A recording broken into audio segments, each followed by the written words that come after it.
How long before he's rescued now that he looks the part? Hello, sir. How are you today? I'm all right, thanks. 6 seconds. She even calls him sir. And suddenly everyone's a good Samaritan. Do you suffer from epilepsy? No. Why you're lying on the floor in the rain? After a couple of minutes, even the police turn up. I would just hate to be in his position of feeling ill and nobody helping and walking past, so we'd just like to check that he was OK. I thought, well, it's wet, so he must really be ill because he's going to ruin his suit anyway. Our actress Ruth takes Peter's place. She's not a drunk, but she's also not a city gent. How long before she gets help?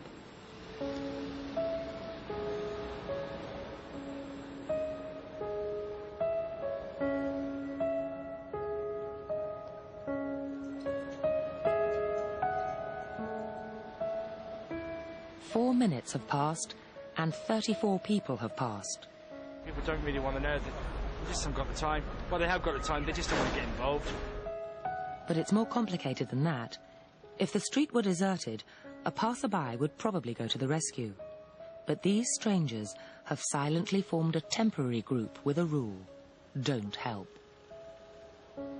Like the woman who faced impossible questions in the service station, they're afraid to stand out from the crowd. So like the people in our smoke experiment, they won't take action if nobody else does, even against their own better judgment.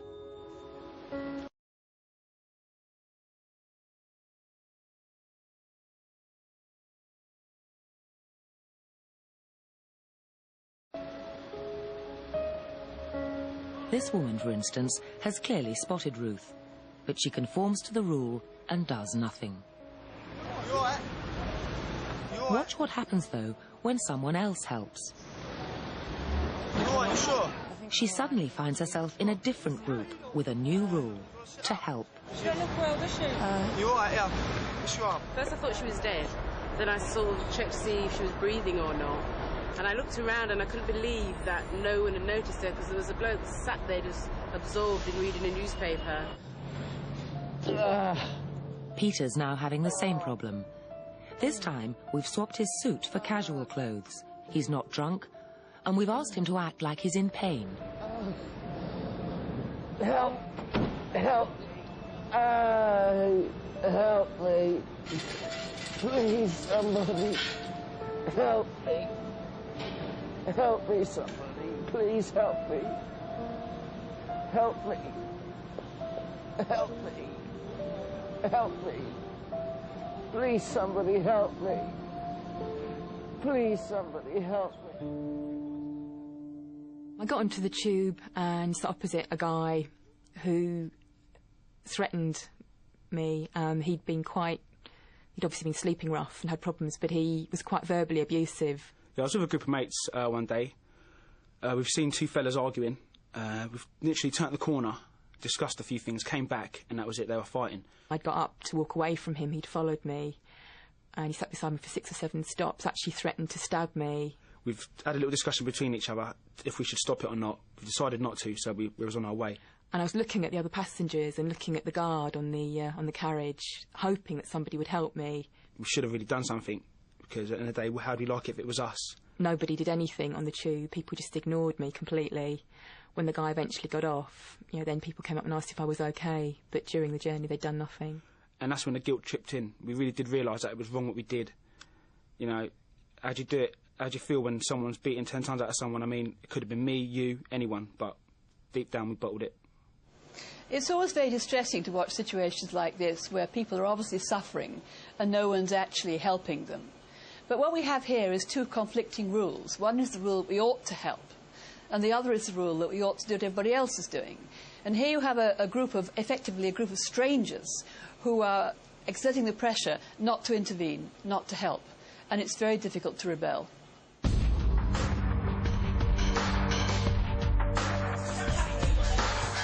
But rebelling is exactly what the participants in our human zoo are doing. Members of both teams are leading a little revolt here, trying to be one happy family like they were on day one. 3 on this side, 3 on that side, 3 on that side, 3 on that side. But let's just see who sits with whom. So Catherine is sitting next to George, but she's on the red side, he's on the blue side. And most of the Reds are, well, all of the Reds are sitting on the red side of the table. So it's a very partial rebellion. Yes, they've said, we're not going to let you structure our eating tables, but then they themselves have voluntarily self-segregated. I doubt these people are even aware that they have sat round the table in that way. I honestly didn't notice the fact that we were sitting still in our blue and red teams, as opposed to just mixing around the table. We wanted to just make a point that we were going to, break some of the rules. But thinking about it, we should have sort of alternated, gone red, blue, red, blue. I say to Harmony, group Harmony, cheers, and have a good time, cheers. It's a nice try, but things have already gone too far for group harmony. An hour later, we tell the A-team they've beaten the B-team in the day's activities. They're allowed to impose a forfeit of their choice. They opt for humiliation, cleaning boots and picking up cigarette ends outside. The Bs are put to work. Charles, what are you doing there? I'm cleaning boots. Yeah, I'm really happy about it. It's the moral high ground.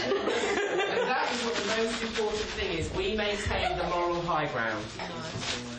I thought that was a bit low, especially picking up the fags if you're not a smoker, but as it was, all the smokers picked up the fags. But I think there was a couple of us left to scrub the boots, which I wasn't particularly happy about.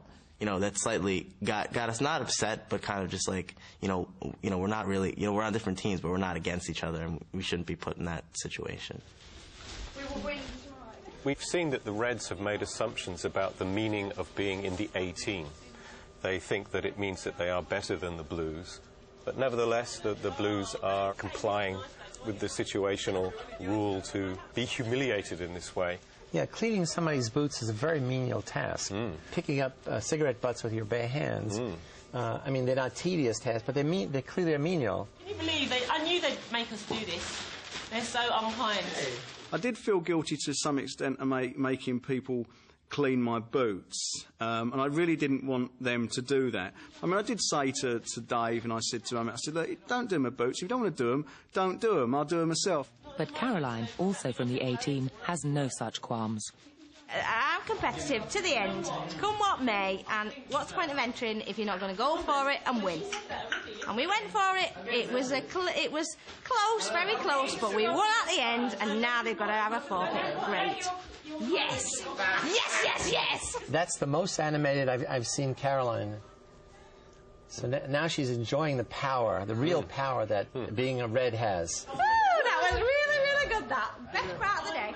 And I have no problem with dealing the fact that they have to do it. No problem at all, as long as we win tomorrow. And I think the other thing you see is a little bit of what we think of as the dark side of human nature seeping out.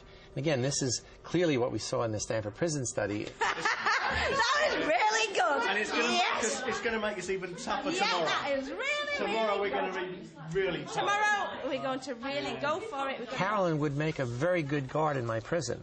There's no question about that. She might even be chief of the guards. And I'd feel comfortable that she'd run a very tight ship.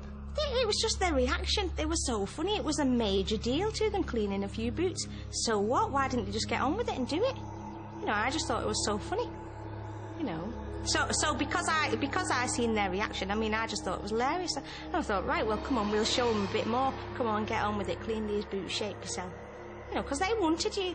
They just took it to heart. They just took it to heart, and they couldn't understand that it was. If they'd just got on with it and had a laugh about it and a joke about it, then it would have been all right. But they didn't. They sulked about it.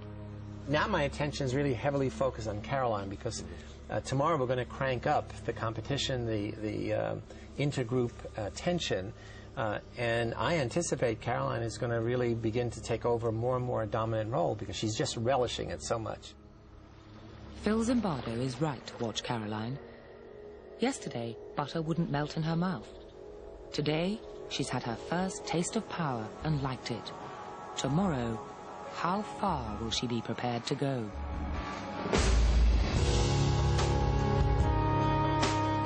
What is clear, very clear, the A's are in charge. Caroline did like a Jekyll and Hyde. I like power. Her eyes were sort of glaring. I do.